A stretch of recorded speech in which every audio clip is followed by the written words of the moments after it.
ఉదయకాలపు దేవుని ప్రత్యక్షత.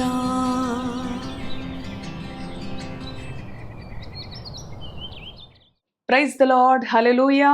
ప్రభునందు ప్రియ దేవుని బిడలారా, ప్రభు యొక్క అత్యంత కృపను బట్టి మరి యొక్క ఉదయకాల దేవుని ప్రత్యక్షపు వాక్కులోనికి వచ్చి ఉన్నాము.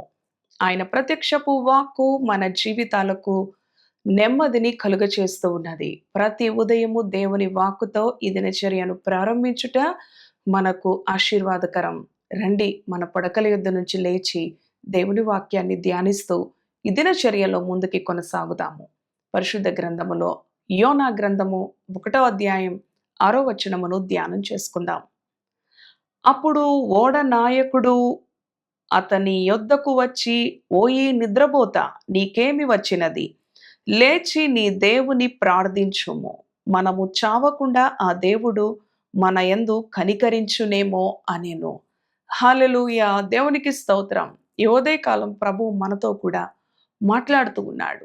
ఆనాడు ఓడ నాయకుడు ఏ విధంగా యోనా యొద్దకు వచ్చి, ఓయి నిద్రపోతా, నీవు లేచి నీ దేవునికి ప్రార్థించు, మనము చావకుండునట్లు ఆ దేవుడు మనలను కనికరించునేమో అని మరి ఆ నాయకుడు యోనాతో ఏ విధంగా చెప్తూ ఉన్నాడో ఈ ఉదయకాలం ప్రభు తన వాక్కు ద్వారా మనతో మాట్లాడుతూ ఉన్నాడు. ప్రియ దేవుని బిడ్డలారా, మనము చావకుండునట్లు, మనకు క్షేమస్థితి కలుగులాగున దేవుని సన్నిధిలో లేచి ప్రార్థించే అనుభవములో మత్తు నుంచి మనము విడిపించబడాలి. అవును ప్రియ దేవుని బిడ్డలారా, మరి ఎందుకంటే ఇవి దుర్దినాలు. దేవుని వాక్యం చెప్తూ ఉంది, దినములు చెడ్డవిగా ఉన్నాయి కనుక సమయము పోనీయక అజ్ఞానుల వలె కాక జ్ఞానము కలిగి సమయమును సద్వినియోగం చేసుకోమని.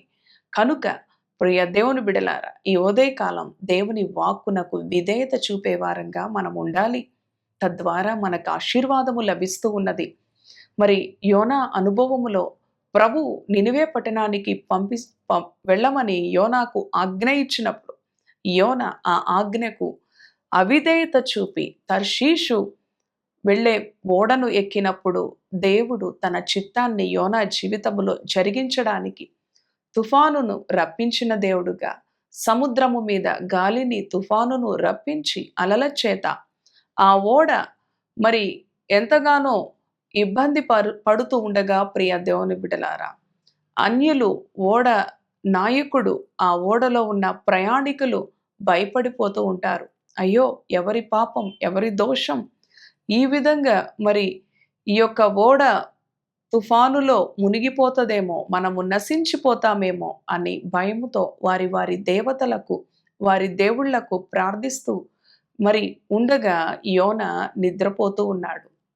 దేవునికి అవిధేయత చూపటమే కాకుండా చూడండి, ఎంతో మత్తులో నిద్రలో తన్ను తాను మరి ఎంత సముద్రములో తుఫాను చేత ఓడ మరి ఎంతగానో ప్రమాదకరములో ఉండగా యోన జీవితములో, అవును ప్రియ దేవుని బిడ్డలారా, ప్రభు కలుగ చేసుకున్నాడు. దేవుని చిత్తానికి అవిధేయత చూపిన యోనా జీవితములో మార్పును తీసుకురావటానికి దేవుడు సృష్టికి ఆజ్ఞాపించాడు, సముద్రమునకు గాలికిని ఆజ్ఞాపించాడు. కనుక అవును, తద్వారా యోనా జీవితములో గొప్ప మార్పు వచ్చినది.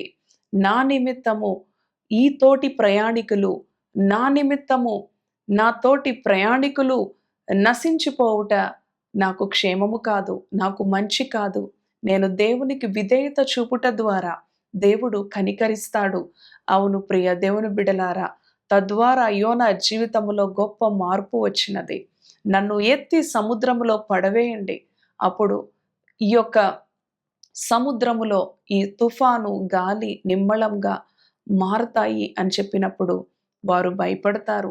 నీ నిమిత్తము మాకు శిక్ష వస్తుందేమో అన్న అనుభవములో యోనా తన మీద, అవును ఇది నా నిమిత్తమే, మీకు ఎలాంటి శిక్షను కూడా దేవుడు రానివ్వడు.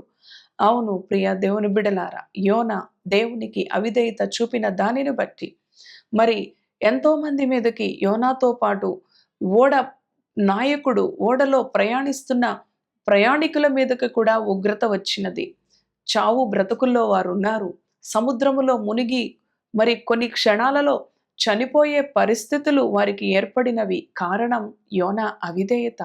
మన జీవితాలలో కూడా ఎన్నో అవిధేయతకరమైన మార్గాల గుండా మనం వెళుతూ ఉంటాం. దేవుని వాక్యానికి విధేయత చూపకుండా, దేవుని మాటకు లోబడకుండా, మన సొంత నిర్ణయాలతో, మన సొంత జ్ఞానముతో ముందుకి కొనసాగుతూ ఉన్నప్పుడు మన జీవితంలో ఆశీర్వాదానికి బదులు మరి ఎంతో నష్టము మనము పొందుకుంటూ ఉంటాం. మనతో పాటు మన కుటుంబీకులను కూడా ఆ నష్టకరమైన అనుభవాల్లో, ఆ బాధకరమైన అనుభవాల్లో, ఆ నెమ్మది లేని అనుభవాలలో వారిని కూడా మనము మరి చూడండి నడిపిస్తూ ఉంటాం. వారిని కూడా ఆ నష్టానికి, ఆ వేదనకు మనము గురి చేసే వారముగా ఉంటూ ఉంటాం. మన నిమిత్తము ఆనాడు యోనా నిమిత్తము తోటి ప్రయాణికులు చనిపోవలసిన పరిస్థితులు యోనా చూసినప్పుడు యోనాలో పరితాపము చెందినాడు. యోనాలో అపరాధ భావము కలిగినది. నా నిమిత్తము నా తోటివారు నశించకూడదు, నన్ను ఎత్తి సముద్రములో పడవేయండి. అవును ప్రియ దేవుని బిడ్డ, మన జీవితాలలో కూడా కొన్నిసార్లు మన అవిధేయతను బట్టి మన బిడ్డల మీదకి, మన కుటుంబం మీదకి దేవుని ఉగ్రత వస్తూ ఉంటుంది. ఎన్నో కీడులు, నష్టాలు, శోధనలు వాటిల్లుతూ ఉంటాయి. కనుక ఈ ఉదయకాలం ప్రభు మనతో మాట్లాడుతూ ఉన్నాడు. మనము లేచి ప్రార్థించే వారముగా, దేవుని యొక్క ఆజ్ఞను అనుసరించి దేవుని మాటకు విధేయత చూపే వారముగా ఉన్నప్పుడు మనకి మేలు కలుగుతూ ఉంటుంది, మనకి నెమ్మది కలుగుతూ ఉంటుంది, మనకి సమాధానం కలుగుతూ ఉంటుంది. మనతో పాటు మన కుటుంబము కూడా క్షేమముగా ఉంటూ ఉంటుంది. కనుక యోనా ఆనాడు ఎత్తి నన్ను సముద్రములో పడవేయండి అన్న మరి ఆ అనుభవములో గొప్ప మార్పును ప్రభు చూచాడు. యోనా నశించుట దేవుని చిత్తము కాదు కనుక యోనాని దేవుడు మృంగమని, చేపకు ఆజ్ఞాపించాడు. తన బిడ్డలను ఎలాగైనా ఆయన భద్రపరుచుకునే దేవుడు. తన చిత్తాన్ని జరిగించే బిడ్డలు, తన ఏర్పాటులో ఉన్న బిడ్డలను ఆయన భద్రపరిచే దేవుడు. ప్రియ దేవుని బిడ్డ, ఈ ఉదయకాలము దేవుని మాటకు విధేయత చూపినప్పుడు ఆయన మనలను కాపాడుతూ, మన కుటుంబీకులను కూడా భద్రపరుస్తూ, సంరక్షిస్తూ, ఎలాంటి కీడు ఆపదల్లో మన కుటుంబము పడకుండా ఆయన మనలను కాపాడే దేవుడుగా ఉన్నాడు. కనుక యోనా లాంటి అవిధేయత మనలో కూడా ఉన్న ఎడల ఈ ఉదయకాలం, ఈ నూతన సంవత్సరంలో దేవుని యొద్ద సరిచేయబడదాం, మరి సరిదిద్దపడదాం. ప్రియ దేవుని బిడలారా, దేవుని యందు విధేయత కలిగిన వారిని ఆయన ఆశీర్వదిస్తాడు. దేవుని చిత్తానికి లోబడిన వారిని ఆయన గొప్ప చేస్తాడు. దేవుని చిత్తానికి లోబడి ఆయనను అనుసరించి ఆయన వాక్యానుసారంగా జీవించే వారి పట్ల ఆయన 1000 తరముల వరకు తన కృపను చూపిస్తాను అని ఆయన వాగ్దానం ఇచ్చి ఉన్నాడు. కనుక మన నిమిత్తము, మన కుటుంబము ఆశీర్వాదములోనికి రావాలి, నెమ్మదిలోనికి రావాలి, సంతోషకరంగా ఉండాలి. కానీ మన నిమిత్తము ఏ ఒక్కరు కూడా నశించుట దేవుని చిత్తము కాదు. కనుక ప్రియ దేవుని బిడ్డ, దేవుని యందు విధేయత కలిగి దేవుని సంతోషపెడదాం. మన కుటుంబీకులను, మన సమాజాన్ని కూడా దేవుని మహిమార్థమై అనేకులకు సంతోష కారణంగా మన జీవితాలు ఉండులాగున దేవునికి లోబడదాం. ఇటు మాటలు ప్రభు మన వినికిడిలో దీవించునుగాక. తలలు వంచండి, ప్రార్థన చేసుకుందాము. పరిశుద్ధుడా, కృపగలిగిన తండ్రి, జీవము కలిగిన యేసయ్య, నీ పరిశుద్ధ నామానికి వందనాలు. అవును ప్రభువా, ఆనాడు యోనా మరి అవిధేయతతో తర్షీషుకు ప్రయాణమైనప్పుడు ఓడలో ప్రభువా, సముద్రములో తండ్రి ప్రయాణిస్తూ ఉండగా, అవును తండ్రి, సముద్రమునకు మరి ఆ సృష్టికి ఆజ్ఞాపించి తుఫాను చేత, గాలి చేత ఓడ ముందుకి కొనసాగింపనీయకుండా ఆపివేసిన దేవుడవు.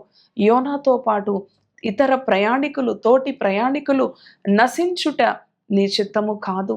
యోనాలో పరితాపమును తెప్పించిన దేవుడవు. నీ చిత్తమునకు లోబడే అనుభవం, అవును ప్రభువా తండ్రి నాయన, ఎంతో విపత్తుకి గురైనప్పుడు యోనాలో గొప్ప మార్పు వచ్చింది. యోనాను బట్టి తోటి ప్రయాణికులు నశించుట యోనాకు ఇష్టము లేక, అవును, తన్ను తాను సరిచేసుకున్నాడు. నా నిమిత్తమే ఈ దోషము, నా నిమిత్తమే ఈ యొక్క ఉగ్రత అని సరిచేయబడిన వాడుగా తండ్రి, అవును ప్రభువా, మా జీవితాలలో నీ చిత్తానికి లోబడకుండుట ద్వారా మాతో పాటు మా కుటుంబీకులను కూడా నెమ్మది లేని అనుభవాలకు, ఉగ్రతకు గురి చేసే వారముగా మేము ఉండకుండా ఆశీర్వాదమునకు కర్తలుగా తండ్రి మా ద్వారా నీ అనేకులకు కూడా, మా కుటుంబానికి, సంఘానికి, సమాజానికి మేలుకరంగా నీ చిత్తానికి లోబడి నీ యందు విధేయత కలిగి ఉండట ద్వారా ఎంతో గొప్ప ఆశీర్వాదం ఉన్నది. నీ వాక్యమునకు విధేయత చూపిస్తూ, అవును ప్రభువా, నీ అడుగుజాడల్లో నడుచట ద్వారా ఎంతో గొప్ప ఆశీర్వాదం, ఎంతో గొప్ప విడుదల, ఎంతో గొప్ప క్షేమం, ఎంతో గొప్ప విజయం, ఎంతో గొప్ప సంతోషం నీ పిల్లలకు నువ్వు అనుగ్రహించే దేవుడవు. ఈ ఉదయకాలం ఈ మాటలు విన్న నీ బిడ్డల జీవితాలను మీరు ఆశీర్వదించండి. యోనాలాంటి అవిధేయత ఏ ఒక్కరిలో సాతానుడు ఉండనివ్వకుండా నజరేయుడైన యేసయ్య నామములో నీ యందు విధేయులుగా నీ బిడ్డలను అభిషేకించండి. ఈ నూతన సంవత్సరంలో ప్రతి బిడ్డ నీ చిత్తానికి లోబడి వారి స్వబుద్ధిని ఆధారము చేసుకొనక నీ చిత్తమును గైకొని నీ వాక్యానుసారముగా నీ వాక్యపు వెలుగులో వారు నడుస్తూ వారి కుటుంబాలను కూడా నెమ్మదికరమైన మార్గములో ప్రభువా వారిని నడిపించమని ఈ దినము వారి పనులలో, వారి ప్రయాణాలలో, వారు తలపెడుతున్న ప్రతి పనిలో కూడా సఫలీకృతం దయచేయమని, చదువుతున్న బిడ్డలను జ్ఞానంతో నింపండి, ఎగ్జామ్స్ రాస్తున్న బిడ్డలను జ్ఞానముతో నింపండి, ఉద్యోగాలలో ఉన్న బిడ్డలను ఇంకనూ మీరు ఆశీర్వదించి పై యజమానులకు లోబడి ఉండే బిడ్డలుగా దీవించండి.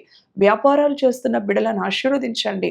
ప్రభువా నీ కొందనాలు. వివాహాలు కావలసిన బిడ్డలున్నారు, గర్భఫలాల కొరకు ఎదురు చూస్తున్న బిడ్డలున్నారు, వృద్ధాప్యంలో ఉన్న బిడ్డలున్నారు, పసిబిడ్డలున్నారు. ప్రతి ఒక్కరిని కుటుంబాలలో క్షేమాన్ని విస్తరింపచేయండి. నీ కృపాక్షేమాలకు నీ బిడ్డలను అప్పగించుకుంటూ నీ యందు విధేయులుగా పరిపూర్ణులుగా తండ్రి నీ బిడ్డలను ఆశీర్వదించి భద్రపరచమని యేసు నామములో ప్రార్థిస్తున్నాను తండ్రి. Amen. Amen. Praise the Lord. God bless you.